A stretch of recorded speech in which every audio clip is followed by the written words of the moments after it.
नमस्कार, जय हिंद। मैं गोपाल कुमार स्वागत करता हूं मेरे यूट्यूब चैनल गोपाल पीडिया पे।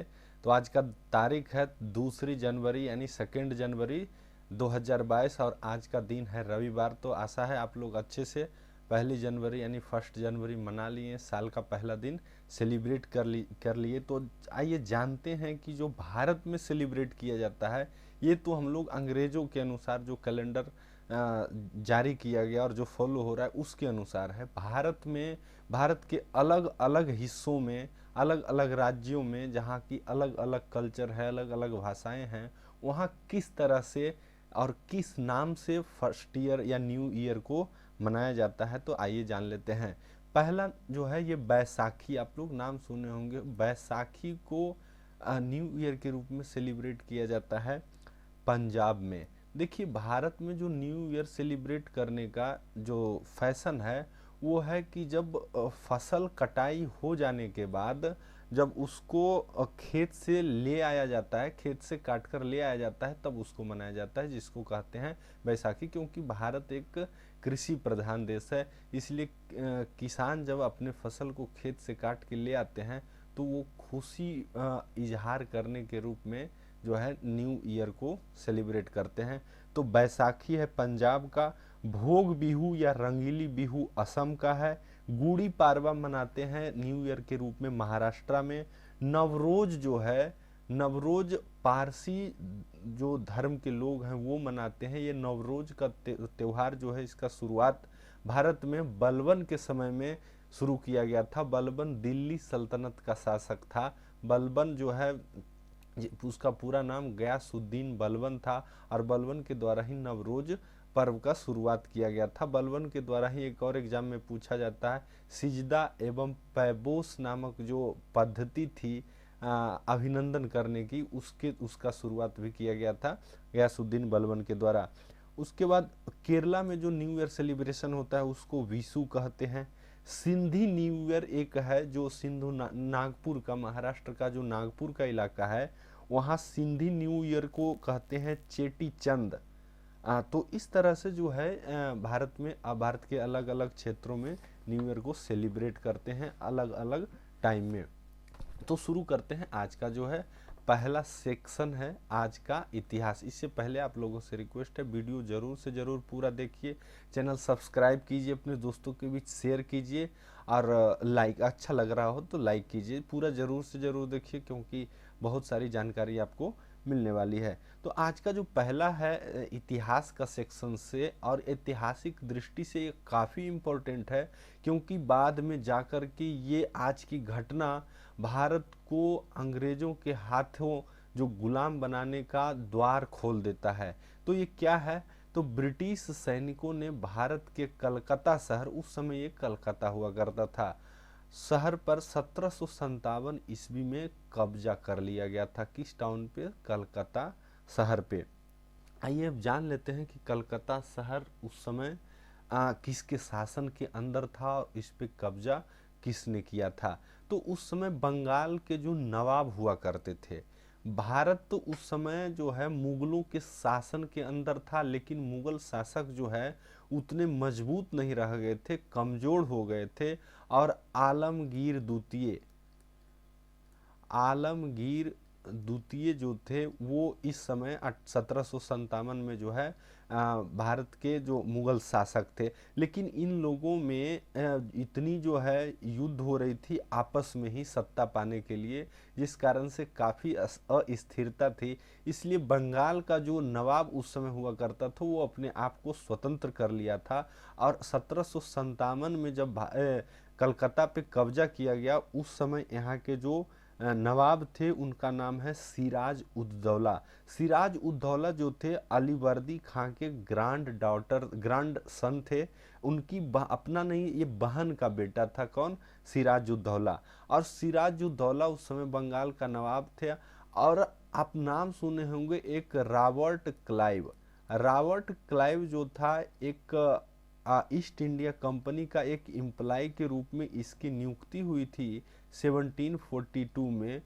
और सैन्य अधिकारी के रूप में, एक मामूली सा क्लर्क के रूप में इसका जो है नियुक्ति किया गया था। बाद में 1751 ईस्वी में इसको बताइए जो एक सैन्य टुकड़ी थी उसकी लीडरशिप यानी कैप्टन उसका बना दिया गया। सोचिए क्या आया था ये बन के क्लर्क का काम करने का, और ये यहाँ आकर के सेना का काम कर रहा है। और सेना का काम ही नहीं किया, सक्सेसफुली किया।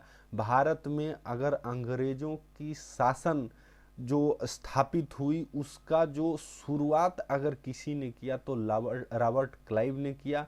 बाद में वारन हेस्टिंग्स ने इसको मजबूत किया, और उसके बाद आने वाले जो गवर्नर्स हैं इसको जो है अपने चरम सीमा तक पहुंचाए। तो रॉबर्ट क्लाइव जो है 1 जनवरी को बंगाल की खाड़ी के रास्ते होते हुए, ये इससे पहले जो है मद्रास प्रेसिडेंसी में हुआ करता था, वहाँ से बंगाल की खाड़ी होते हुए और हुगली नदी के माध्यम रास्ते से ये जो कलकत्ता पे अटैक कर दिया, और कलकत्ता पे अटैक करके और बिना कोई रेसिस्टेंस के, बहुत ज़्यादा विरोध नहीं कर सका सिराजुद्दौला, कलकत्ता को अपने अंडर में कर लिया आज ही के दिन यानी 2 जनवरी 1757 ईस्वी में। अब जो है सिराजुद्दौला की अपनी मजबूरी थी।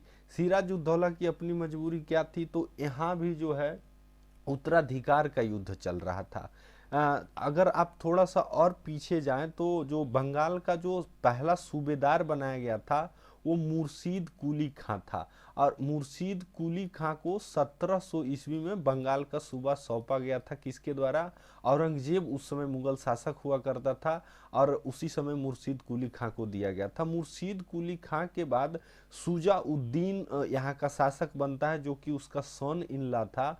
और ये मुर्शीद कुली खां 1700 से 1727 ईस्वी तक वहाँ का शासन करता है। कहाँ का? बंगाल का। उसके बाद शुजा-उद-दीन 1727 से लेकर के 1739 तक, और इसके बाद इसका एक जो है मुर्शीद कुली खां का एक जो है निकम्मा बेटा को शासक बनाया जाता है, जिसका नाम है सरफराज खां, और एकमात्र 1 साल ही 1739 से 1740 तक ये शासन करता है। और उसके बाद जो है अलीवर्दी खां इसको मार करके, कौन? इसका नाम रखिएगा अलीवर्दी खां, काफ़ी इम्पोर्टेंट है। अलीवर्दी खां सरफराज खान को मार देता है, और उसके बाद बंगाल का नवाब का जो पद है उस पर खुद बैठ जाता है। इसका एक स्टेटमेंट बार बार पूछा जाता है कि जो अलीवर्दी खां ने अंग्रेजों के बारे में एक स्टेटमेंट दिया था कि अंग्रेज जो हैं मधुमक्खी के छत्ते की तरह हैं, अगर आप नहीं छेड़ो तो ये शहद देंगे, और अगर छेड़ दो तो ये आपको काट खाएंगे। तो ये अलीवर्दी खां के बाद सिराजुद्दौला। तो सिराजुद्दौला के बाद जो है ना इसमें उत्तराधिकार का युद्ध शुरू हो गया था। तो सिराजुद्दौला जो है उसी में व्यस्त था। तब तक आकर के जो है रॉबर्ट क्लाइव कलकत्ता पे जो है आक्रमण कर दिया, और उसको बिना रेसिस्टेंस के कलकत्ता पे अधिकार कर लिया। और इसके बाद इसी समय से इसका जो है फोर्टिफिकेशन शुरू हो गया, किलेबंदी करना शुरू हो गया। क्योंकि उस समय तो सिराजुद्दौला कमज़ोर था तो विरोध नहीं कर पाया, लेकिन इसी किलेबंदी के विरोध में आगे जाकर 23 जून 1757 ईस्वी को जो भारत के लिए सबसे बड़ा कर्स साबित हुआ, बैटल ऑफ प्लासी का युद्ध हुआ। और प्लासी का युद्ध भी रॉबर्ट क्लाइव ने बिना लड़े सिराजुद्दौला से जीत लिया। रॉबर्ट क्लाइव का इसमें यहाँ खासियत ये है कि रॉबर्ट क्लाइव ने जो सिराजुद्दौला का सेनापति था मीर जाफर को अपने तरफ मिला लिया एक सेक्रेट अलायंस के तहत। उसके अलावे जो उस समय बंगाल के धनी व्यक्ति थे राय दुर्लभ और जगत सेठ, जिनका नाम की इतिहास बुक में दिया जाता है, इसको भी ये आपस में मिला लिया रॉबर्ट क्लाइव। और इनको कहा गया कि आप जो है सिर्फ बैटल में जाइए, किसको? मीर जाफर को, लेकिन आप फाइट नहीं कीजिए। तो ये बैटल बिना लड़े रॉबर्ट क्लाइव एक ही दिन में जीत गया था। अब इसके बाद क्या हुआ? रॉबर्ट क्लाइव जब बैटल ऑफ प्लासी जीता, इसके बाद सिराजुद्दौला की हत्या कर दी गई मीर जाफर के पुत्र मीरन के द्वारा। और इसके बाद उस सेक्रेट अलायंस जो हुआ था उसके तहत रॉबर्ट क्लाइव प्रॉमिस किया था कि मीर जाफर मैं तुमको जो बना दूंगा, क्या? बंगाल का नवाब। और ये भी खुशी खुशी बंगाल का नवाब बन गया, और बदले में खूब सारा पैसा जो है और सोना चांदी बहुत तरह का फ्रीडम ट्रेड करने का किसको दे दिया, रॉबर्ट क्लाइव को। बाद में रॉबर्ट क्लाइव जब इसको चूस लिया पूरी तरह से, उसके बाद फिर इसको हटा करके मीर कासिम, फिर इसी तरह से रॉबर्ट क्लाइव मीर जाफर मीर कासिम मीर जाफर मीर कासिम खेलते रहा जब तक कि पूरी तरह से चूस न जाए। रॉबर्ट क्लाइव को भारत में जो बंगाल में जो है द्वैध शासन का जनक माना जाता है बंगाल में। और बंगाल अगर बोलते हैं तो अभी का जो है उड़ीसा, बंगाल, असम और बिहार, ये सारा इलाका है और सबसे धनी इलाका, सबसे ज़्यादा रिवेन्यू यहीं से कलेक्ट हुआ था। इसके बाद रॉबर्ट क्लाइव 1757 से 1760 के बाद इसको पुनः जो है वापस बंगाल इंग्लैंड बुला लिया जाता है और फिर से ये 1765 से 1767 ईस्वी तक बंगाल का गवर्नर बना करके इसको भेजा जाता है। इसी समय ये पद्धति निकालता है, क्या, कौन सा, डुअल एडमिनिस्ट्रेशन, जिसको द्वैध शासन कहते हैं। इसके तहत क्या था कि बंगाल में जो काम करने की जिम्मेवारी वो बंगाल के नवाब के ऊपर थी, लेकिन रिवेन्यू का सारा रिस्पॉन्सिबिलिटी और रिवेन्यू का सारा जो सोर्स है वो उसकी जिम्मेवारी किसके पास, अंग्रेजों के पास थी। इसको कहा जाता है रिस्पॉन्सिबिलिटी विदाउट राइट। रिस्पॉन्सिबिलिटी थी नवाब के पास, लेकिन सारा राइट किसके पास था, रॉबर्ट क्लाइव के पास। इसीलिए रॉबर्ट क्लाइव को माना इम्प्लीमेंट किया बहुत कड़ाई से, किसको, डुअल एडमिनिस्ट्रेशन को। लियो कार्टियस को डुअल एडमिनिस्ट्रेशन यानी द्वैध शासन का जनक माना जाता है। तो इस क्वेश्चन से इतना बढ़ते हैं आज का जो अगला क्वेश्चन। आज का अगला क्वेश्चन जो इतिहास है वो है भारत रत्न पुरस्कार आज ही के दिन 2 जनवरी 1954 को स्थापित किया गया था। भारत रत्न जो है भारत का सबसे बड़ा सिविलियन अवार्ड है। इसके बाद जो आता है भारत रत्न के बाद वो पद्म विभूषण, पद्म भूषण और पद्म श्री, पद्म विभूषण, पद्म भूषण और पद्म श्री। तो पद्म भूषण और विभूषण का भी स्थापना आज ही के दिन हुआ था। बाद में पद्म श्री का स्थापना हुआ था 1954 में ही, लेकिन 8 या 9 जनवरी को हुआ था। भारत रत्न के बारे में है तो भारत रत्न के बारे में कुछ फैक्ट्स जान लेते हैं, क्योंकि ये एग्जाम पॉइंट ऑफ व्यू से काफ़ी इम्पोर्टेंट है। अब भारत रत्न है तो पहला भारत रत्न किनको दिया गया था, तो सर्वपल्ली राधाकृष्णन को 1994 में ही दिया गया था। और उस समय 3 लोगों को दिया गया था, चक्रवर्ती राजगोपालाचारी, एस राधाकृष्णन और इसके बाद सी.वी. रमन।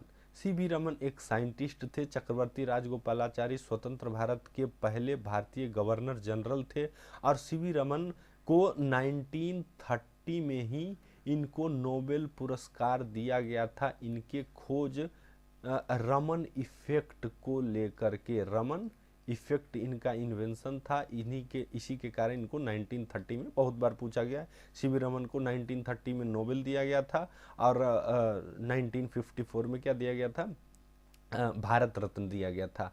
और इसके बाद 1995 में ये पुरस्कार नेहरू जी को दिया गया। इसके कारण काफ़ी आलोचना भी होती है कि नेहरू जी खुद ही प्रधानमंत्री रहते हुए और उस समय ऐसा कुछ वो तीर मारे नहीं थे, फिर भी अपने आप को ये अवार्ड दे दिए। लेकिन उस समय के और जो महत्वपूर्ण जैसे सरदार वल्लभ भाई पटेल, उनको वो पुरस्कार नहीं दिया गया और ये अपने आप को ये पुरस्कृत कर लिए।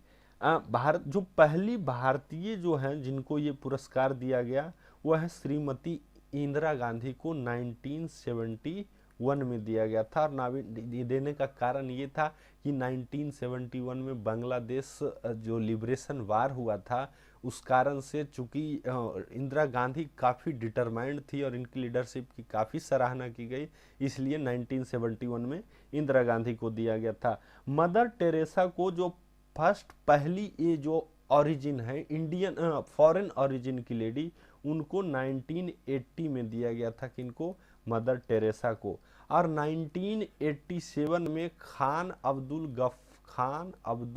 गफ्फार खान को दिया गया था। ये पहले पूर्ण रूप से फॉरेनर थे जिनको दिया गया था। मदर टेरेसा जो थी फॉरेन ओरिजिन की थी, बाद में इंडिया में ही आ गई थी, लेकिन खान अब्दुल गफ्फार खान जो थे ये पेशावर के रहने वाले थे, जो उस समय पाकिस्तान में चला गया था। खान अब्दुल गफ्फार खान को सीमांत गांधी के नाम से भी जानते हैं। इनकी एक संस्था थी जो आज़ादी के समय जो है रेड शर्ट्स नाम की संस्था, जो कि अंग्रेजों से लोहा लिया था। इसके बाद अभी जो है वर्तमान में सबसे लेटेस्ट जो 2019 में दिया गया, ये 3 व्यक्ति को दिया गया था। प्रणब मुखर्जी जो भारत के पूर्व प्रेसिडेंट थे, उसके बाद भूपेन हजारिका, ये गायक हैं, ये असम के हैं, और नानाजी देशमुख ये महाराष्ट्र के हैं, इनको दिया गया था। बढ़ते हैं, आज का अगला सेक्शन जो है करंट अफेयर का सेक्शन। तो करंट अफेयर के सेक्शन में पहला क्वेश्चन है, निम्नलिखित में से किस देश ने अपनी पहली राष्ट्रीय सुरक्षा नीति यानी फर्स्ट नेशनल सिक्योरिटी पॉलिसी अपनाई है? अफगानिस्तान, पाकिस्तान, मालदीव या श्रीलंका? तो इसका जो सही आंसर है वो है पाकिस्तान। सोचिए, पाकिस्तान भारत के साथ ही एक दिन, हालांकि पहले ही 14 अगस्त को ये आज़ाद हुआ, और ये पहली बार अपना नेशनल सिक्योरिटी पॉलिसी जो है फॉर्मल रूप से बनाई है, और उसको कैबिनेट की अप्रूवल मिली है, और बाद में प्रेसिडेंट का अप्रूवल मिला है। पाकिस्तान की बनाई, तो पाकिस्तान के बारे में जान लेते हैं। 14 अगस्त 1947 को इसका जो जन्म हुआ, पहले राष्ट्रपति मोहम्मद अली जिन्ना थे। वर्तमान में पाकिस्तान के प्रधानमंत्री क्रिकेटर इमरान खान है, और वहाँ के राष्ट्रपति मोहम्मद आरिफ अलवी है। ये अफगानिस्तान है। अफगानिस्तान के बारे में जान लेते हैं। अफगानिस्तान में अभी जो है तालिबान की सरकार है। तालिबान एक आतंकी जो है मुस्लिम चरमपंथी संगठन है, जिसने वहाँ की लोकतांत्रिक सरकार, जिसके मुखिया जो अशरफ गनी थे, उनको हटा करके उनको तख्ता पलट के द्वारा तालिबान वहाँ का शासक बन गया। वर्तमान में जो तालिबान का लीडर है वो हबीबुल्ला अखुंजदा है, और यहाँ के प्राइम मिनिस्टर जो हैं अभी मोहम्मद हसन अखुंद हैं। कहाँ है ये, कहाँ रहते हैं, कैसे दिखते हैं, इन्हीं का किसी को कोई अता पता नहीं है। अब मालदीव है, तो मालदीव हमारा एक मैरीटाइम बॉर्डर शेयर करने वाला एक छोटा सा आइलैंड कंट्री है, जिसके साथ हमारा काफ़ी सौहार्दपूर्ण रिश्ता है। इसके साथ अभी हाल ही में एक एक्सरसाइज की गई थी, एक्यूबेरिन। अब ये एक्यूबेरिन एक्सरसाइज के विरोध में वहाँ के जो नेता हैं, अपोजिशन के जो लीडर हैं, वो एक कैंपेन चलाए थे, इंडिया आउट, इंडिया आउट। क्योंकि एक्यूबेरिन एक्सरसाइज जो थी, इसके तहत भारत की आर्मी जो है वहाँ गई थी, और दोनों मिल करके, यानी मालदीव की आर्मी और भारत की आर्मी ने एक एक्सरसाइज किया था, जिसका नाम है एक्यूबेरिन। इसका जो मतलब होता है ना, वो फ्रेंड्स होता है, दोस्ती। एक्यूबेरिन भाषा जो है, वहाँ एक भाषा बोली जाती है मालदीव में, विदेही, उसी भाषा का मतलब होता है फ्रेंडशिप, और विदेही भाषा में उसको बोलते हैं एक्यूबेरिन।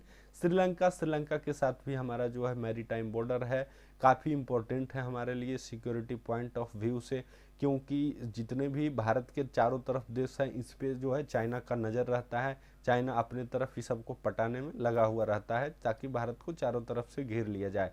श्रीलंका के राष्ट्रपति जो अभी हैं वो गोतबया राजपक्षे हैं। वहाँ रंगा बिल्ला नामक गोतबया और महिंदा राजपक्षे दोनों भाई हैं। ये दोनों आपस में सीट शेयर करते रहते हैं, एक राष्ट्रपति एक प्रधानमंत्री, तो एक अगला प्रधानमंत्री तो दूसरा राष्ट्रपति। अगला क्वेश्चन देखते हैं। अगला क्वेश्चन है, चुनावी बॉन्ड निम्नलिखित में से किस अधिनियम के अंतर्गत आता है? जन प्रतिनिधित्व अधिनियम 1955, इसको representation of people act English में कहते हैं, इसके नाम से ज़्यादा फेमस है रिप्रेजेंटेशन ऑफ पीपल एक्ट 1959। अनुच्छेद 324, या फिर चुनाव कानून संशोधन अधिनियम यानी इलेक्शन लॉ अमेंडमेंट एक्ट 2003, या चुनावी बॉन्ड अधिनियम। तो इसका जो सही आंसर है वो है जनप्रतिनिधित्व अधिनियम 1951, यानी रिप्रेजेंटेशन ऑफ पीपल एक्ट 1951। इसी के तहत गवर्न होता है कौन? चुनावी बॉन्ड, जिसको इलेक्शन बॉन्ड कहते हैं। देखिए, जब ये इलेक्शन आता है तब ये चर्चा में आता है, और इसमें चर्चा आने का कारण यही है क्योंकि अभी सरकार ने इसको इशू कर दिया है, क्योंकि चुनाव आने वाला है। आपको पता है 5 राज्यों में चुनाव होने वाला है, जिसमें जो इम्पोर्टेंट राज्य हैं वो है उत्तर प्रदेश, उत्तराखंड और उसके बाद पंजाब, ये प्रमुख राज्य हैं। इसके अलावे भी राज्य हैं जहाँ की चुनाव होने जा रहा है।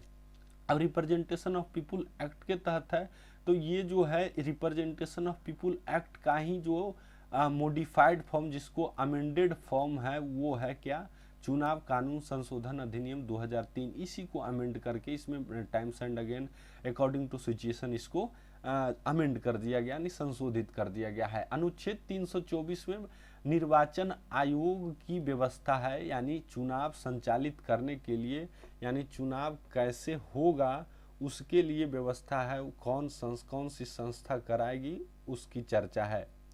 अब ये पॉलिटिकल बॉन्ड या इलेक्शन बॉन्ड है क्या, तो देखिए पॉलिटिकल पार्टी जो चुनाव लड़ती है उनको चुनाव लड़ने के लिए चाहिए पैसा या फंड जिसको कहते हैं। अब वो फंड कहाँ से आएगी, चुनाव पॉलिटिकल पार्टीज जो हैं वो अब कोई संस्था तो चलाते नहीं हैं, उनका कोई अपना मैन्युफैक्चरिंग बिजनेस तो है नहीं कि जिससे सामान बिकेगा। तो इसको जितने बिजनेसमैन हैं, कॉरपोरेट्स जिसको बोलते हैं, वो कॉरपोरेट्स क्या करते हैं, फंडिंग करते हैं। किसके जरिए फंडिंग करेंगे, तो यही है इलेक्शन बॉन्ड। इलेक्शन बॉन्ड वो खरीदते हैं कहाँ से, बैंक से। कौन सा बैंक, तो एसबीआई ही सिर्फ ऑथराइज है इलेक्शन बॉन्ड जारी करने के लिए। इलेक्शन बॉन्ड का जो डिनोमिनेशन है वो है 1000, 10,000, 1,00,000, 10,00,000 और 1 करोड़। इसी डिनोमिनेशन में जो है इलेक्शन बॉन्ड जारी किया जाता है, किसके द्वारा, एसबीआई के द्वारा। अगर आप इस पार्टी से आपका अच्छा लगाव है, आपको लगता है कि ये पार्टी अच्छा काम कर रही है, तो आप जाइए ये इलेक्शन बॉन्ड एसबीआई से खरीदिए और उस पॉलिटिकल पार्टी को दे दीजिए। तो क्या होगा, ये पैसा, आपका जो पैसा है वो उस पॉलिटिकल पार्टी को फंड कर दिया जाएगा। इसको माना जाता है, ये इलेक्शन बॉन्ड ये जो है इस टाइप का क्रोनी कैपिटलिज्म को बढ़ावा देता है। अब ये इलेक्शन बॉन्ड है तो इसका जो वैलिडिटी होता है ये मात्र 15 दिन होता है, यानी ये इशू जो करेगा एसबीआई, ये इशू के डेट के बाद से 15 दिन तक अंदर इसको क्या करना है, वापस जो है जमा कर देना है, ताकि वो फिर क्या हो जाएगा, इनकेस्ट किया जा सके। अच्छा, कौन कौन सा पॉलिटिकल पार्टी एलिजिबल है इलेक्शन बॉन्ड लेने के लिए, तो जो 1% कम से कम, जो लास्ट में लोकसभा चुनाव या लेजिस्लेटिव असेंबली का चुनाव हुआ उसमें जो वोट कास्ट हुआ उसका 1% वोट अगर वो हासिल कर लेता है तो वो एलिजिबल है इलेक्शन बॉन्ड रिसीव करने के लिए, वो पॉलिटिकल पार्टी। बढ़ते हैं अगला क्वेश्चन की ओर। विश्व की सबसे लंबी मेट्रो लाइन निम्नलिखित में से किस शहर में खोली गई, यानी शुरू की गई है, कानपुर, संघाई, जापान या कलकत्ता। तो इसका सही आंसर है संघाई। ये कहाँ है, तो चाइना में। चाइना, देखिए मेट्रो की जो टेक्नोलॉजी है वो सबसे पावरफुल टेक्नोलॉजी मानी जाती है जापान की, लेकिन जो फास्टेस्ट मेट्रो है वो है चाइना का। और चाइना में मेट्रो का ऐसा कहा जाता है कि वो जाल बिछाए हुए है। यहाँ तक कि जो दुर्गम इलाके हैं, तिब्बत का पोर्शन है, वहाँ पर भी वो फास्ट मेट्रो ले आया है और उसकी जो है इंफ्रास्ट्रक्चर डेवलप कर रही है और बना रही है। कानपुर अभी हाल ही में चर्चा था, यहाँ कानपुर में एक मेट्रो का अभी हाल ही में उद्घाटन किया गया प्रधानमंत्री के द्वारा। भारत में पहला मेट्रो कहाँ शुरू हुआ था, कलकत्ता में शुरू हुआ था। इसका प्लानिंग जो है 1920 में इसका प्लानिंग किया गया और 1970 ईस्वी में इसका जो है कंस्ट्रक्शन शुरू हुआ और फाइनली 1984 ईस्वी में इसका जो इनॉग्रेशन हुआ, इनॉग्रेशन यानी इसको आम लोगों के लिए खोल दिया गया। तो पूछा जाता है कि भारत में पहला मेट्रो कहाँ शुरू हुआ, कलकत्ता में। और कब शुरू हुआ, तो 1984 में इंदिरा गांधी के साथ। इंदिरा गांधी के बाद इसी साल इंदिरा गांधी की हत्या भी कर दी गई थी 1984 में। उसके बाद सिख दंगा हुआ, राजीव गांधी उसके बाद प्रधानमंत्री बने 1984 में ही। भोपाल गैस त्रासदी हुई थी। भोपाल गैस त्रासदी कहाँ, भोपाल में मिथाइल आइसोसाइनेट नामक एक गैस है वो लीक कर गया था। कौन सी कंपनी थी, तो यूनियन कार्बाइड की कंपनी थी। अब विश्व में पहला मेट्रो, वर्ल्ड में पहला मेट्रो कहाँ शुरू हुआ था, तो वो शुरू हुआ था लंदन में। और ये कब शुरू हुआ था, तो 1869 ईस्वी में पहला मेट्रो चलाया गया था। बढ़ते हैं अगला क्वेश्चन की ओर। तो अगला क्वेश्चन है कि हाल ही में निम्नलिखित में से किस रेलवे स्टेशन का नाम बदल दिया गया? Jhansi railway station, Habibganj railway station, Jawaharlal Nehru road या फैजाबाद रेलवे स्टेशन। तो इसका सही नाम है झांसी रेलवे स्टेशन। इसका नाम वीरांगना रानी लक्ष्मीबाई रेलवे स्टेशन कर दिया गया। क्या? वीरांगना रानी लक्ष्मीबाई रेलवे स्टेशन। अभी हाल ही में जो है हबीबगंज रेलवे स्टेशन का नाम भी चेंज किया गया था। इसका नाम जो है कमलापति को गोंड क्वीन के नाम से भी जाना जाता है। कमलापति रेलवे स्टेशन कर दिया गया। ये काफ़ी आधुनिक रेलवे स्टेशन है, एकदम एयरपोर्ट मोड का रेलवे स्टेशन है। एयरपोर्ट वाला सारा फैसिलिटी फीलिंग आपको आएगा। कमलापति रेलवे स्टेशन कहाँ है? ये है मध्य प्रदेश में। और झांसी रेलवे स्टेशन ये कहाँ है? उत्तर प्रदेश में। जवाहरलाल नेहरू रोड, इसका हाल ही में जो है नाम चेंज करके नरेंद्र मोदी रोड कर दिया गया है। फैजाबाद जो है रेलवे स्टेशन, ये यूपी में है। एक जगह है, एक जिला है जिसका नाम है फैजाबाद जिला। तो इसका जो नेम चेंज करके अयोध्या कर दिया गया है, अयोध्या कैंट। तो इस क्वेश्चन से इतना। हाँ, तो रेलवे के बारे में बात है तो रेलवे के अभी मंत्री कौन है? अश्विन वैष्णव है। रेलवे के सीईओ, रेलवे बोर्ड होता है, रेलवे का जो कंट्रोलिंग अथॉरिटी है वो रेलवे बोर्ड का पहले चेयरमैन होते थे, अब उसको चेंजिंग करके सीईओ चीफ एग्जीक्यूटिव ऑफिसर कर दिया गया है। अब ये चेंजिंग है तो चेंजिंग का प्रोसीजर क्या होता है? तो जो कंसर्न्ड स्टेट गवर्नमेंट है वो स्टेट गवर्नमेंट प्रपोजल देती है, किसको? बोर्ड को। अब ये बोर्ड उसको जांच करने के बाद प्रपोजल भेज देता है स्वीकृति के लिए, क्या? होम मिनिस्ट्री को। अब होम मिनिस्ट्री स्वीकृति दे देती है। स्वीकृति दे देने के बाद अगर ये रिफ्यूज कर गई तो फिर वहीं ख़त्म। अगर ये स्वीकृति दे दी तो फिर जो है बोर्ड वापस ये आ जाएगा और बोर्ड एक नोटिफिकेशन इशू कर देगा कि हाँ, इस जो फलना रेलवे स्टेशन का नाम चेंज करके ये कर दिया गया है। अगला क्वेश्चन है निरस्त्रीकरण पर संयुक्त राष्ट्र सम्मेलन यानी यूएन कॉन्फ्रेंस ऑन डिसआर्मामेंट में राजदूत के रूप में किन्हें नियुक्त किया गया है? संजय अरोड़ा, अनुपम राय, बीके त्रिपाठी या संजीव मेहता। तो इसका जो सही आंसर है वो है अनुपम राय, या इसको रे, इंग्लिश में जो लिखा हुआ था वो रे था। अनुपम रे को अभी हाल ही में यूएन कॉन्फ्रेंस ऑन डिसआर्मामेंट, जिसका अभी हाल होने जा रहा है, ये अनुपम रे। संजय अरोड़ा को अभी हाल ही में एसएसबी सशस्त्र सीमा बल का मुखिया नियुक्त किया गया है। बीके त्रिपाठी को रेलवे बोर्ड, जो हम लोग ऊपर में पढ़े, रेलवे बोर्ड का सीईओ चीफ एग्जीक्यूटिव ऑफिसर नियुक्त किया गया है। और संजय मेहता को फिक्की FCCI का मुखिया नियुक्त किया गया है, federation of chamber of commerce of India. बढ़ते हैं अगला क्वेश्चन की ओर। तो अगला क्वेश्चन है उपभोक्ता संरक्षण अधिनियम यानी कंज्यूमर प्रोटेक्शन एक्ट निम्नलिखित में से किस वर्ष में अधिनियमित किया गया? देखिए, कंज्यूमर प्रोटेक्शन एक्ट एक बहुत ही जरूरी और बहुत इम्पोर्टेंट साधन है किसके हाथ में? कंज्यूमर के हाथ में, कि अगर कोई सामान आप खरीदते हैं और उस पर जो लिखा हुआ है उसके अकॉर्डिंग अगर उसका स्टैंडर्ड नहीं है तो आप इस कोर्ट में जा करके, जिसको कंज्यूमर कोर्ट, इसको वहाँ जा करके आप उसके अगेंस्ट शिकायत कर सकते हैं। तो ये कब लागू किया गया था? 1986, 2015, 2005, 2009। तो इसका जो सही आंसर है वो है 2015।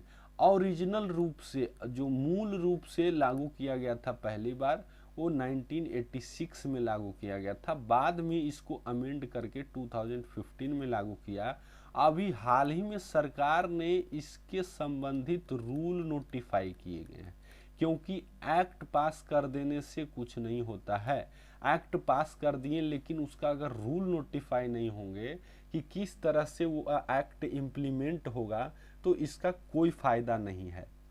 2005 में आपका पता होगा राइट टू इंफॉर्मेशन एक्ट लागू किया गया था, और 2009 में राइट टू एजुकेशन, शिक्षा संबंधी अधिकार को लागू किया गया था। कब? 2009 में। इससे संबंधित एक अमेंडमेंट की गई थी जिसको 86वां संविधान संशोधन ये 2002 में किया गया था, और इसी के तहत राइट ये जो 6 से 14 वर्ष तक के बच्चों को जो है फ्री एंड कंपलसरी एजुकेशन का व्यवस्था किया गया था, और उसके लिए राइट टू एजुकेशन लाया गया 2009 में। अभी उपभोक्ता संरक्षण अधिनियम है, तो इसके बारे में जान लेते हैं कि इसमें क्या क्या प्रावधान है। तो इसमें 3 तरह का जो है एडमिनिस्ट्रेटिव अथॉरिटी है जहां आप जा सकते हैं कंप्लेन लेकर के। तो वो पहला क्या है, डिस्ट्रिक्ट लेवल पे, उसको कहेंगे डिस्ट्रिक्ट कमिश्नर। उसके बाद दूसरा जो है वो स्टेट कमिश्नर होगा। तीसरा जो है उसको नेशनल कमिश्नर बोलेंगे। यहाँ पर आप जा सकते हैं। यहाँ पे लिमिटेशन है सबका, क्या? अप टू 1 करोड़, 1 करोड़ तक अगर आपका जो वैल्यू है डिस्प्यूट का 1 करोड़ तक है तो आप डिस्ट्रिक्ट कमिश्नर के पास जा सकते हैं। 1 करोड़ से 10 करोड़ तक है तो स्टेट, और अगर 10 करोड़ से ज्यादा है तो आप कहाँ जा सकते हैं? नेशनल कमिश्नर के पास। बढ़ते हैं आज के अगले क्वेश्चन की ओर। तो अगला क्वेश्चन है, चीन ने हाल ही में जारी मानचित्र के अनुसार अरुणाचल प्रदेश का नाम क्या रखा है? जंगनानी, दिलाओ, सांगपो, दिहांग या सियांग? तो इसका सही आंसर है वो है जंगनान। ये जंगनानी नहीं, जंगनान। अरे जंगनान अभी हाल ही में चाइना क्या करता है कि देखिए, अभी मात्र 2 कंट्री है पूरे वर्ल्ड में जो प्रत्यक्ष रूप से विस्तारवादी नीति का समर्थन दे रहा है और विस्तारवादी नीति फॉलो कर रहा है, जिसमें पहला है चाइना और दूसरा है रसिया। रसिया यूक्रेन पे कब हमला कर देगा किसी को पता नहीं, और चाइना से तो जिसके चारों ओर जितने कंट्रीज हैं पाकिस्तान को छोड़कर, क्योंकि पाकिस्तान कंट्री को मानता ही नहीं है चाइना, और पाकिस्तान को छोड़कर सारे कंट्रीज के साथ चाइना का जो है बॉर्डर डिस्प्यूट है। अभी हाल ही में इसने क्या किया है कि एक मैप, हर बार ये यही करता है, कहीं से पुराना से एक मैप निकाल लेगा और बोलेगा ये इलाका ये इलाका ये इलाका जितना है सब मेरा है। अभी भी यही किया है, एक मैप जारी कर दिया है और उसमें जो है अरुणाचल प्रदेश का बहुत सारा इलाका को बोल दिया है कि ये जो है मेरा है, और उसका स्पेशल नाम दे दिया गया है क्या? जंगनान। अब इसमें इससे प्रॉब्लम क्या होता है कि टेंशन हो जाता है, और जो है बॉर्डर डिस्प्यूट के कारण दोनों तरफ से फिर फोर्स डिप्लॉयमेंट होता है, एस्केलेशन हो जाता है, और जो है टेंशन बढ़ जाती है। अभी चाइना का हरकत है, ये बाज अपने हरकत से आता नहीं है। इसको जो है 1962 में लास्ट लड़ाई भारत के साथ हुआ था, और उसमें चूंकि ये जीत गया था उसके बाद ये इसका मन बहुत ज़्यादा बढ़ा हुआ है। भारत का एक बहुत बड़े एरिया को ये ऑक्यूपाई उस समय कर लिया था, और अभी तक उसको ऑक्यूपाई किए हुए है। अब ये सांगपो क्या है? तो जो आप नाम सुने होंगे, ब्रह्मपुत्रा जो नदी है वो ब्रह्मपुत्रा नदी को चाइना में सांगपो के नाम से जानते हैं, इसको याद रखिए। और दिहांग या सियांग के नाम से इसको अरुणाचल प्रदेश में जानते हैं, और दिलाओ के नाम से इसको असम में जानते हैं। किसको? ब्रह्मपुत्रा नदी को इसका अलग अलग नाम है, और ब्रह्मपुत्रा को ही आगे जाकर बांग्लादेश में जमुना के नाम से जाना जाता है। बढ़ते हैं आज का अगला और लास्ट क्वेश्चन की ओर। तो आज का अगला क्वेश्चन है और अंतिम क्वेश्चन भी, भारतीय संविधान के किस अनुच्छेद में विधान परिषद के निर्माण और विघटन का प्रावधान है? यानी विधान परिषद यानी लेजिस्लेटिव काउंसिल के क्रिएशन और डिसोल्यूशन का प्रोविजन कौन सा अनुच्छेद में है? ये बहुत इंपॉर्टेंट क्वेश्चन है। इसके साथ ये चारों अनुच्छेद भी बहुत इंपॉर्टेंट है, इसको ध्यान से पढ़िए। इसके साथ बार बार क्वेश्चन पूछा जाता है। पहला अनुच्छेद 168, अनुच्छेद 169, 170 या 171। तो इसका जो सही आंसर है वो है अनुच्छेद 169। अब अनुच्छेद 169 में है कि राज्य जिस तरह से केंद्र है उसी तरह से पूरा भारत जो है राज्यों में बटा हुआ है। तो केंद्र में जैसे राज्यसभा है प्लस लोकसभा है और प्लस राष्ट्रपति जो होते हैं ये मिल करके विधानमंडल बनती है। तो उसी तरह से स्टेट में भी होंगे। ये विधानमंडल का प्रावधान किस में है? 168 में है। यहाँ क्या क्या होंगे? तो लेजिस्लेटिव असेंबली होंगे, लेजिस्लेटिव काउंसिल होंगे और प्लस वहाँ का जो गवर्नर होगा। इन तीनों मिलाकर के राज्य विधानमंडल का निर्माण करते हैं। यानी विधानसभा होगा, विधान परिषद होगा और वहाँ के कंसर्न स्टेट के गवर्नर होंगे। अनुच्छेद 169 में हम लोग देखें विघटन, विधानसभा विधान परिषद का विघटन और निर्माण।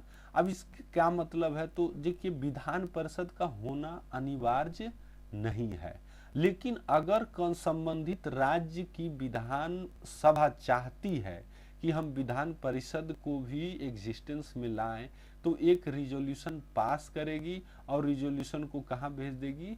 पार्लियामेंट में भेज देगी। और वो पार्लियामेंट अगर उसके रिजोल्यूशन को कंसीडर कर लेती है तो उसके बाद वो कंसीडर करने के बाद उस राज्य में लेजिस्लेटिव काउंसिल को क्रिएट कर दिया जाएगा।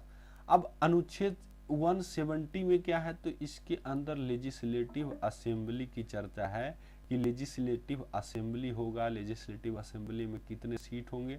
तो इसका एक लिमिटेशन है, मैक्सिमम 500 सीट होगा और मिनिमम 60 सीट होगा, जो है स्पेशल सर्कमस्टांसेस को छोड़ करके।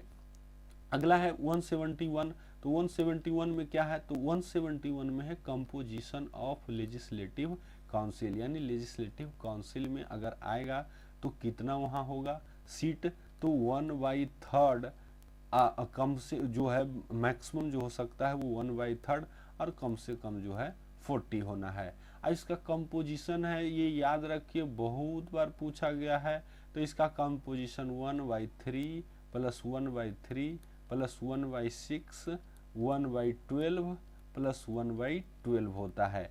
अब इसमें क्या क्या होता है? तो 1/3 जो है लेजिस्लेटिव असेंबली के द्वारा चुना जाता है, यानी 1/3 सदस्य किसके? लेजिस्लेटिव काउंसिल के, विधान परिषद के, उनको लेजिस्लेटिव असेंबली यानी विधान सभा के सदस्य चुनेंगे। और 1/3 लोकल बॉडी जो म्युनिसिपल बॉडीज वगैरह होते हैं, नगर निगम, वो चुन के आएंगे। 1/6 सदस्य की नियुक्ति जो है चुनाव वो गवर्नर के द्वारा किया जाएगा। 1/12 सदस्यों की जो इलेक्शन होगा वो ग्रेजुएट्स के द्वारा किया जाएगा। और 1/12 सदस्य जो रिमेनिंग रह गए उनका चुनाव जो है टीचर्स के द्वारा किया जाएगा। तो इस क्वेश्चन से इतना ही। आशा है आपको अच्छा लगा होगा। पूरा वीडियो देखने के लिए बहुत बहुत धन्यवाद। Thank you very much.